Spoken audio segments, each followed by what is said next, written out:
नमस्कार दोस्तों, क्या हाल चाल दोस्तों। आप सभी का स्वागत है नीरज के प्रवचन में।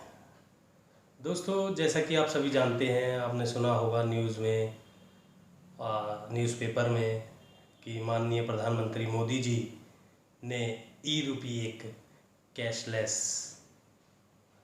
पेमेंट वाउचर्स रिलीज़ कर दिए हैं। जो अभी हमें ये समझना है कि ई-रूपी क्या है। बेसिकली ई-रूपी एक कैशलेस और डिजिटल पेमेंट सिस्टम मीडियम है जो एसएमएस स्ट्रिंग या एक क्यूआर कोड के रूप में बेनिफिशियरी को प्राप्त होगा। यानी कि ये एक तरीके से गिफ्ट वाउचर के समान ही होगा, जिसे बिना किसी debit card, credit card, mobile app या इंटरनेट बैंकिंग के खास एक्सेप्टिंग सिस्टम पर ही रिडीम किया जा सकता है। मतलब आप समझ गए, ये एक तरीके से बिल्कुल सेफ और सिक्योर सिस्टम है ई-रूपी। ई-रूपी एक लाइक जस्ट वाउचर है, वाउचर जो सरकार द्वारा देश में डिजिटल ट्रांजैक्शन की ओर बढ़ावा देने के लिए लॉन्च किया गया है। और इस प्लेटफॉर्म को लॉन्च करने वाली एनपीसीआई यानी कि नेशनल कॉरपोरेशन ऑफ इंडिया है, national payment corporation of India, जिन्होंने इस प्लेटफॉर्म को लॉन्च किया है। और ये बेसिकली सरकार की तरफ से या गैर सरकारी संस्थान इसे इशू कर सकती हैं। और ये सीधे ही आधार कार्ड के जरिए, नंबर के जरिए, मोबाइल के जरिए डायरेक्ट यूज़र तक, उपभोक्ता तक पहुंचाई जा सकती है। बेसिकली इस प्लेटफॉर्म को national payments corporation of India और ministry of health and family welfare और नेशनल हेल्थ अथॉरिटी ने लॉन्च किया है। यह सिस्टम जो यह सिस्टम है ना, ई-रूपी, यह पर्सनल स्पेसिफिक और पर्पस स्पेसिफिक से होगा, क्योंकि ई-रूपी के जरिए बिना किसी को फिजिकल इंटरफेस के सर्विसेज उपलब्ध कराने वाले को बेनिफिशरीज व सर्विस प्रोवाइडर के साथ कनेक्ट कराया जा सकेगा।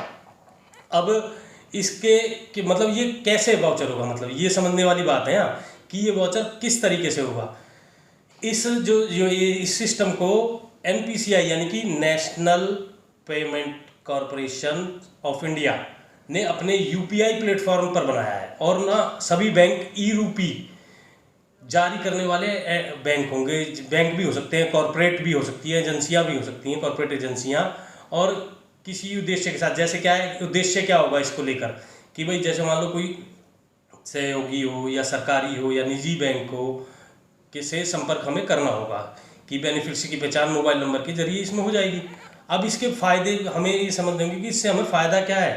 भाई सरकार के मुताबिक ई-रूपी के जरिए जितनी भी कल्याणकारी योजनाएं सरकार ने चला रखी है ना, बिना किसी लीकेज के डिलीवर किए जा सकेंगी। इसका इस्तेमाल जो है ना, मदर चाइल्ड वेलफेयर स्कीम्स और तुम्हारा टीबी उन्मूलन कार्यक्रम, आयुष्मान भारत प्रधानमंत्री योजना, जन आरोग्य योजना के तहत जो दवाइयाँ और खाद्य सब्सिडी इत्यादि योजनाओं के तहत इस सर्विस को उपलब्ध कराने के लिए भी किया जा सकेगा। और जैसे सरकार के मुताबिक क्या है कि निजी सेक्टर भी अपने एम्प्लॉय वेलफेयर फंड का व कॉरपोरेट सोशल रिस्पॉन्सिबिलिटीज प्रयास के तहत इन डिजिटल वाउचर का उपयोग कर सकते हैं। दोस्तों, डिजिटल करेंसी से थोड़ी अलग है ये, क्योंकि ई-रूपी केंद्र सरकार, जो केंद्र आरबीआई की डिजिटल करेंसी लाने की इस योजना पर काम कर रही है अभी। और ई-रूपी की लॉन्चिंग से देश में डिजिटल पेमेंट्स इंफ्रा में डिजिटल करेंसी को लेकर कितनी क्षमता है, इसका आंकलन किया जा सकेगा। इस समय तो खैर ये जो रुपये का हम लेन देन के लिए इस्तेमाल करते हैं, वह ई-रूपी के लिए अंडरलाइंग एसेट्स का काम करेगा। ई-रूपी की जो विशेषताएं हैं ना, वह इसे वर्चुअल करेंसी से भिन्न बनाती हैं। और यह भी एक तरीके से वाउचर आधारित पेमेंट सिस्टम की ही तरह होगा। तो बेसिकली सिंपल और आसान भाषा में समझने वाली बात यह है कि ई-रूपी जो सरकार ने लॉन्च किया है, एक वाउचर है। ये वाउचर कस्टमर्स यानी कि जो भी सरकार की योजना होंगी उनको आपको डायरेक्ट वाउचर के तौर पर आपका आधार के थ्रू कस्टमर को मिलेगा या उपभोक्ता को मिलेगा, और वो इसे किसी भी ऑपरेटिंग सिस्टम पर जाकर एनकैश कर सकता है। इसमें किसी की भी बीच वाले बंदे की जरूरत नहीं पड़ेगी। बड़ा इजी वॉचर सिस्टम है।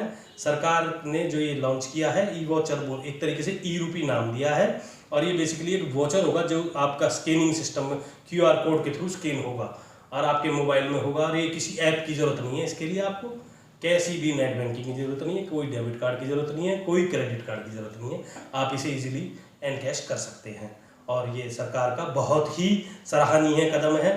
इसके लिए हम सरकार के आभारी हैं। धन्यवाद।